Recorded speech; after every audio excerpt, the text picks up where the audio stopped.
Olá, meus amigos, minhas amigas, muito bom dia a todos, bom dia a todas. Vamos dar início, então, à nossa aula de Direito de Família.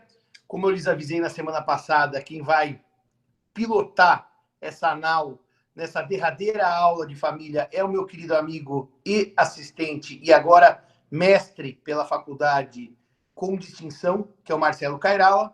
E eu estou aqui acompanhando a aula para os comentários, dúvidas que vocês acharem pertinentes para a gente comentar.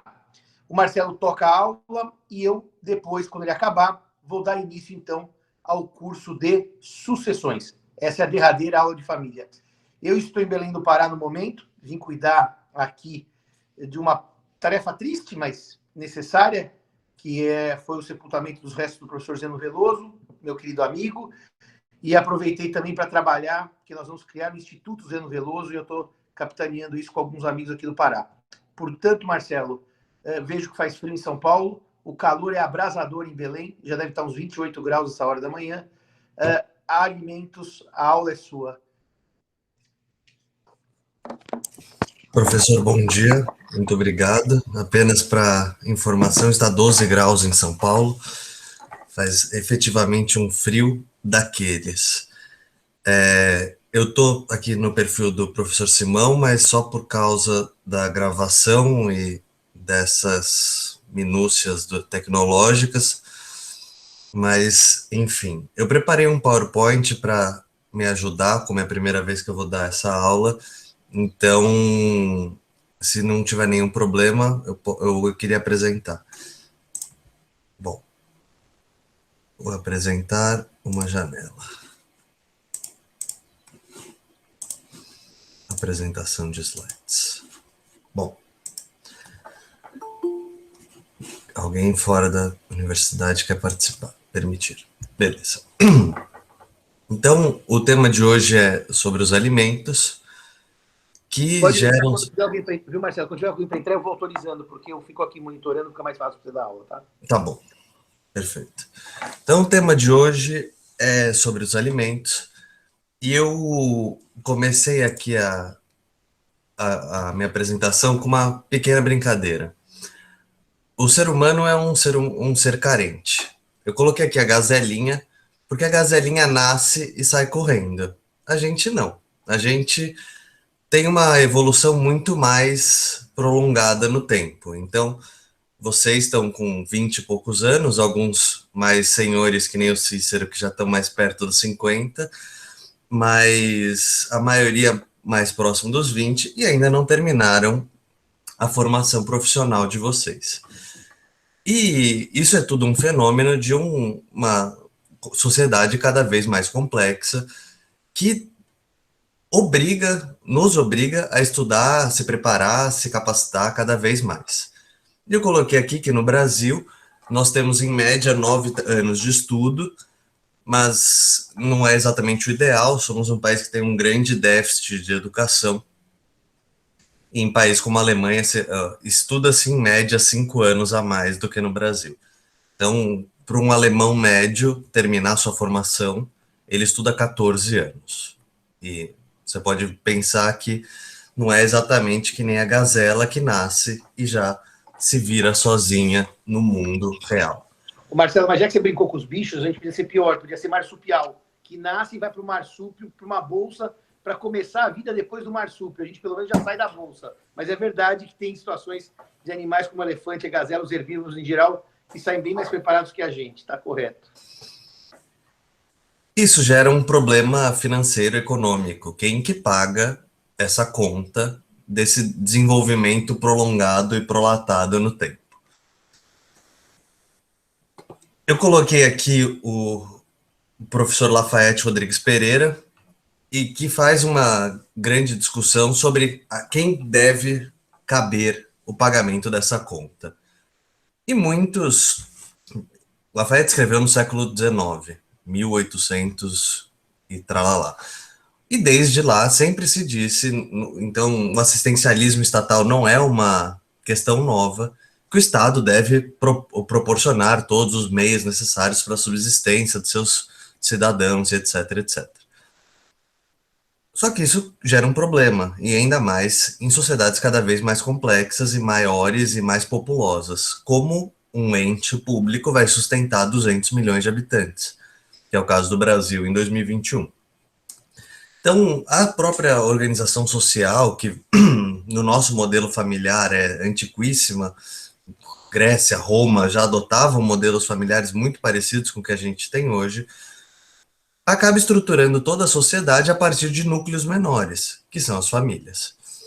E o que Lafayette consigna aqui, desde logo, é que os parentes, na linha reta in infinitum e na transversal, dentro do segundo grau, sejam legítimos ou ilegítimos, naquela época ainda se fazia alguma distinção, devem-se reciprocamente alimentos, subsidiariamente uns depois dos outros. A gente vai explorar um pouco mais o que significa cada uma dessas expressões um pouco mais para frente.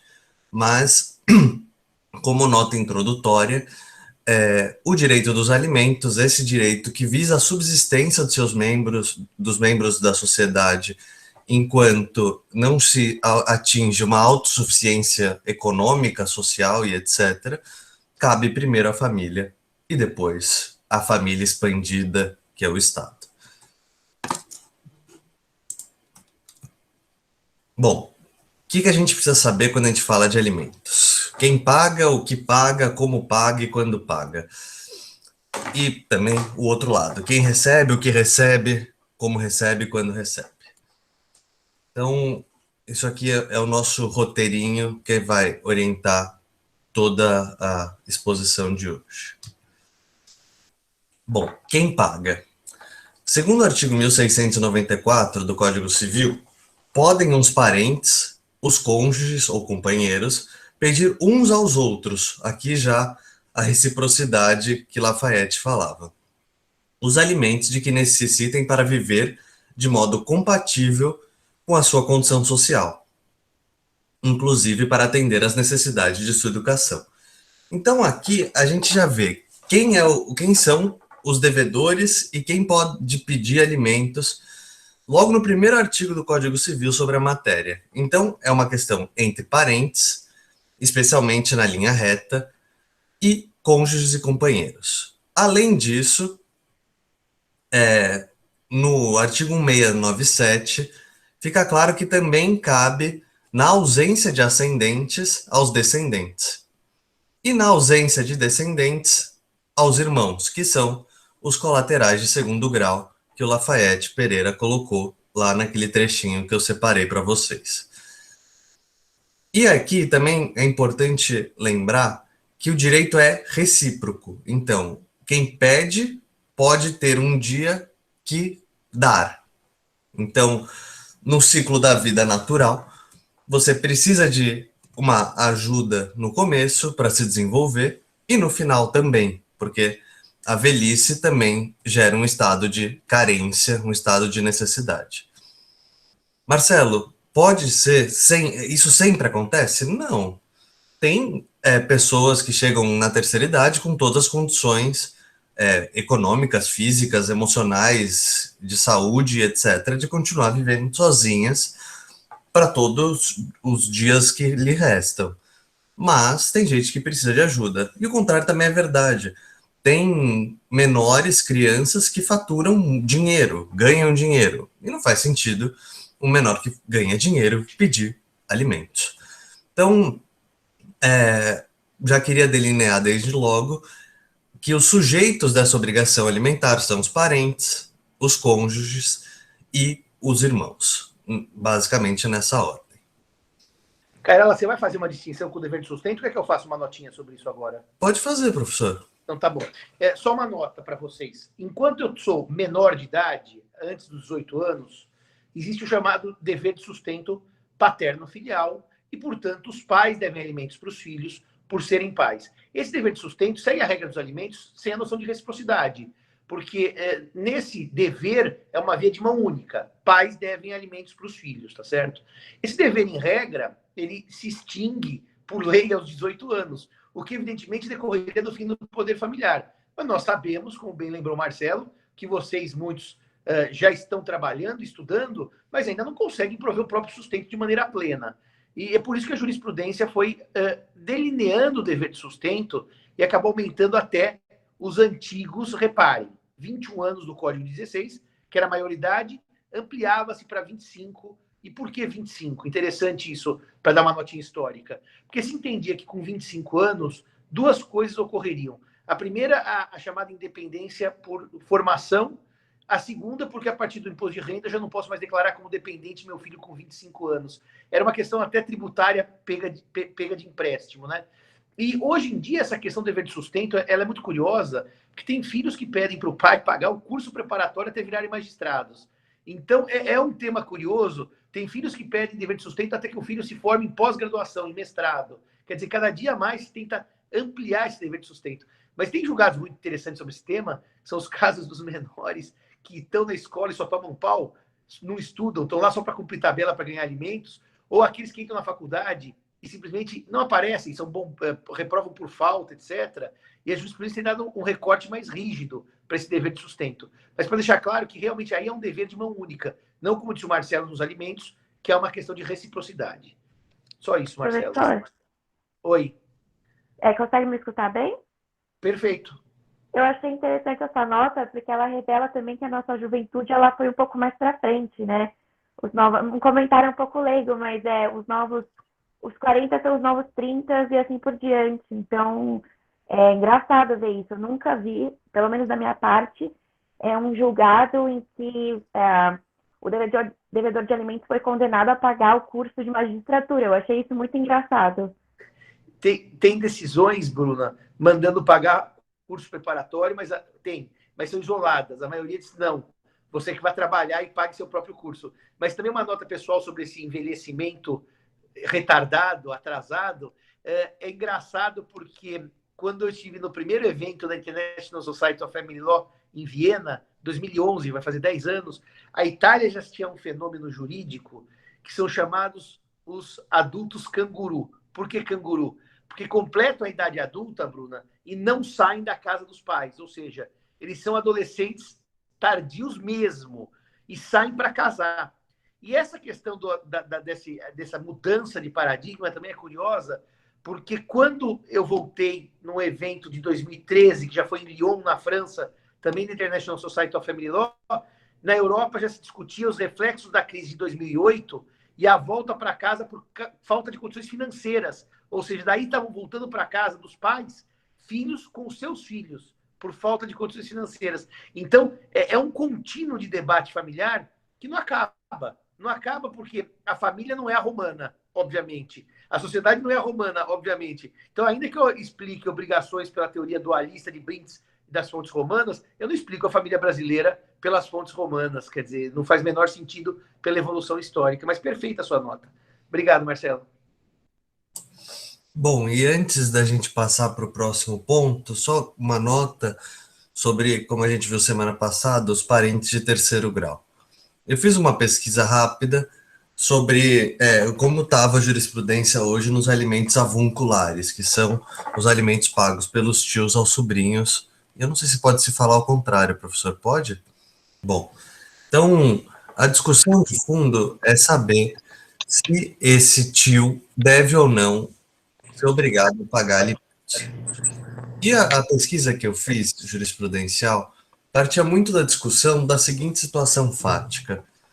O tio, por uma boa ação, paga o colégio, paga a escola, paga algumas despesas, mas por qualquer motivo deixa de pagar. E aí o sobrinho entra na justiça falando, tio, pague o que você estava pagando. E a jurisprudência acaba privilegiando a proteção do tio, que age de boa fé e age como uma boa ação, tentando ajudar aquele sobrinho. E não aplica a ele a obrigação alimentar, não aplica a ele uma sanção, entre aspas, de permanecer obrigado a uma obrigação que ele não necessariamente desejaria estar por tão longo tempo, que nem a obrigação alimentar, que, enfim, a gente já vai chegar nos parâmetros mais aprofundados. E é interessante isso, porque, no fundo, o tribunal protege aquele que age de boa fé e não Ô, Marcelo, expandiu. você achou julgados mandando o tio prosseguir no pagamento ou a tia prosseguir? Não, né? É o STJ, Marcelo, há muito tempo teve que enfrentar essa questão, porque a professora Maria Berenice Dias defende o contrário, sabe? Joga-se fora o texto do Código Civil e o tio e a tia respondem sabe por quê? Por duas razões. Uma ela chama de solidariedade social da Constituição, como se o preceito constitucional afastasse o texto expresso do Código Civil, o que não afasta. E a segunda coisa que ela diz tem a ver com a nossa matéria próxima, que é sucessões. Ué, se o tio recebe herança do sobrinho, por que não pagar alimentos? Quem tem bônus deve ter ônus. Primeiro que o tio, na prática, não recebe herança de sobrinho nunca, porque tio morre antes. Segundo, porque ele é colateral terceiro grau. Tem uma série de pessoas que recebem a herança antes.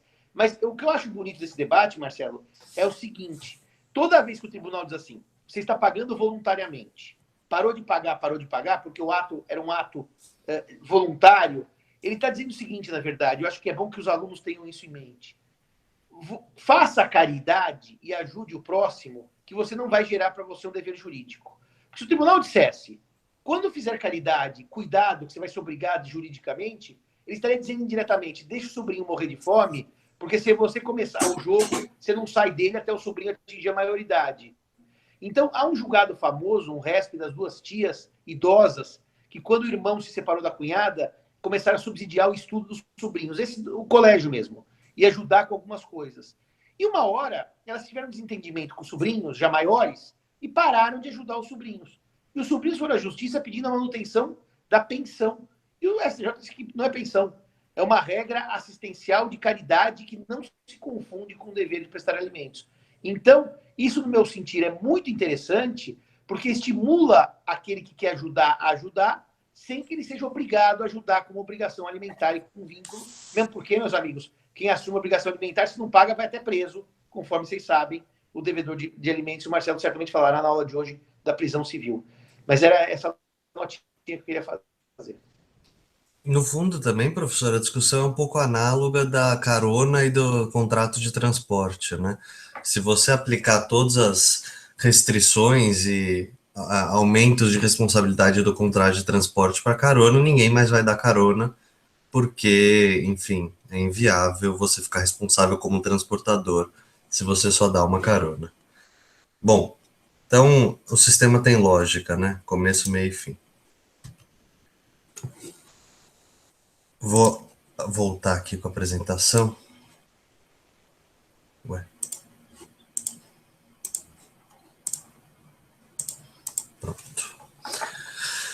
E aqui eu separei também para a gente ler junto o artigo 1698, que diz que se o parente que deve alimentos em primeiro lugar não estiver em condições de suportar totalmente o encargo, serão chamados a concorrer os de grau imediato, ou seja, o próximo grau.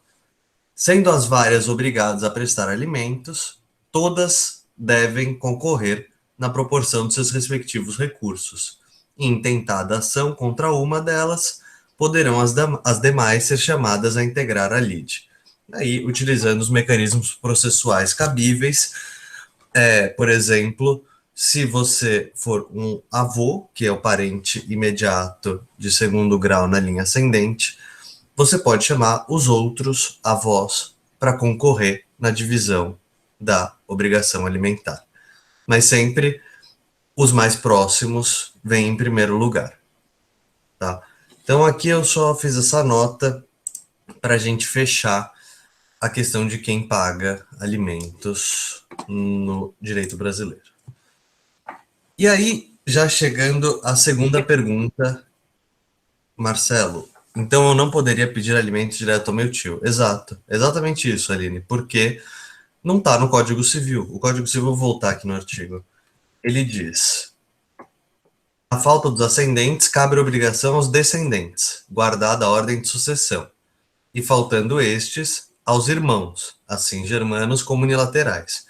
Então, os irmãos são os únicos colaterais que entram na obrigação alimentar no artigo 1697. Tudo certo? Sim, Marcelo, obrigada. Eu que agradeço. Então, o que que é alimentos e o que está abrangido nessa obrigação no direito civil? Sim. Evidentemente, a gente não está falando de alimentos na acepção de comida.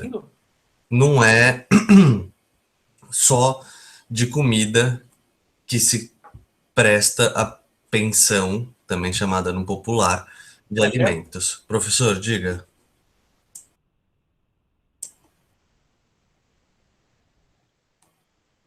Marcelo, você me ouve? Ouço.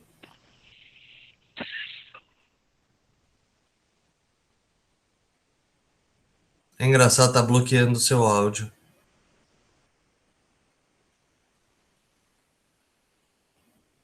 Agora abriu.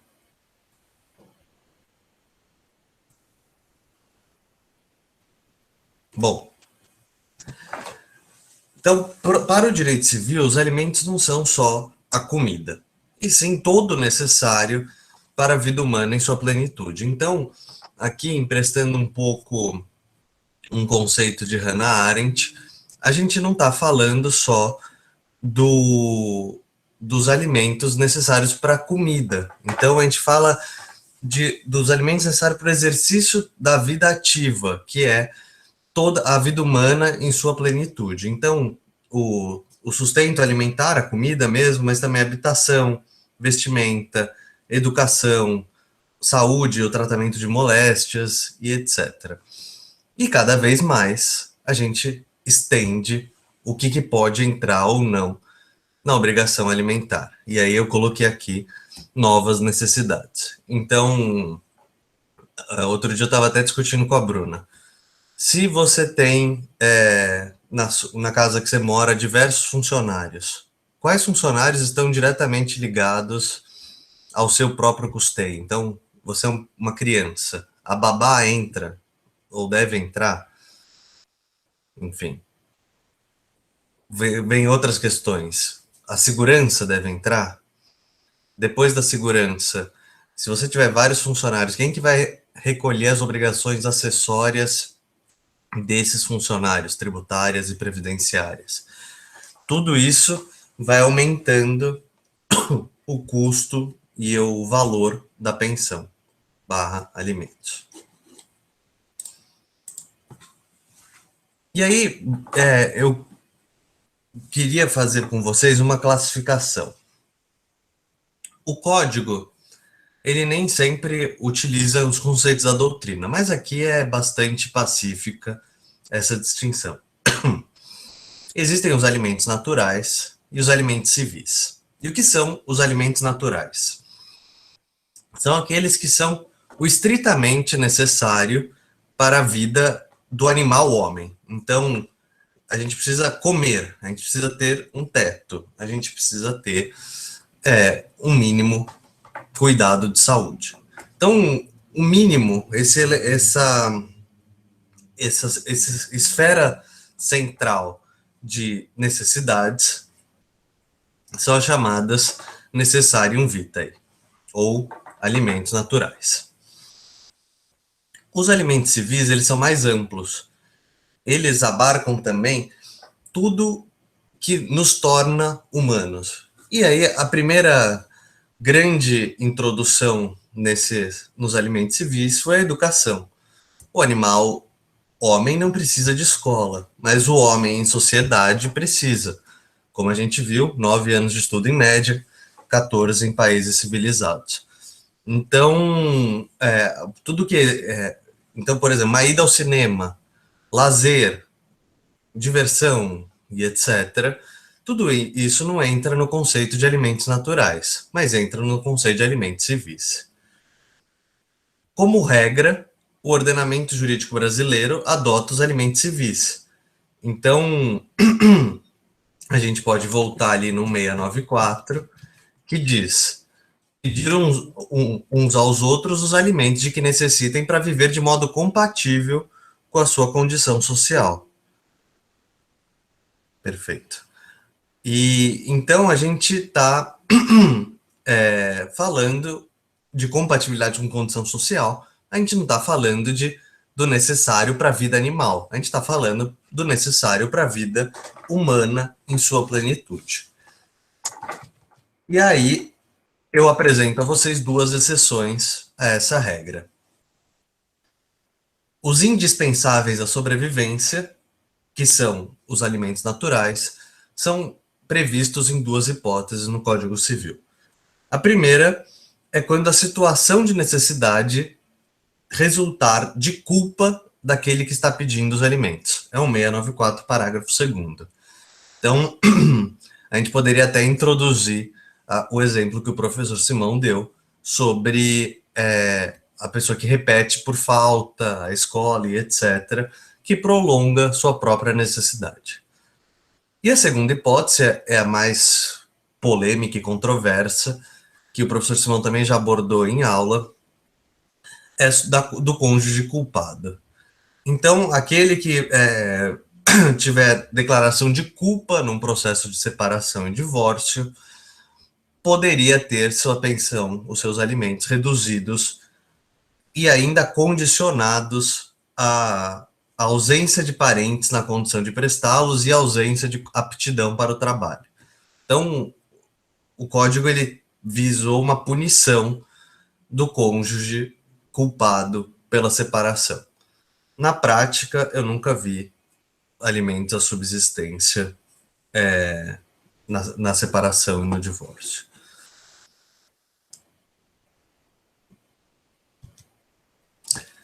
E aqui vamos analisar algumas das características que são essenciais aos alimentos.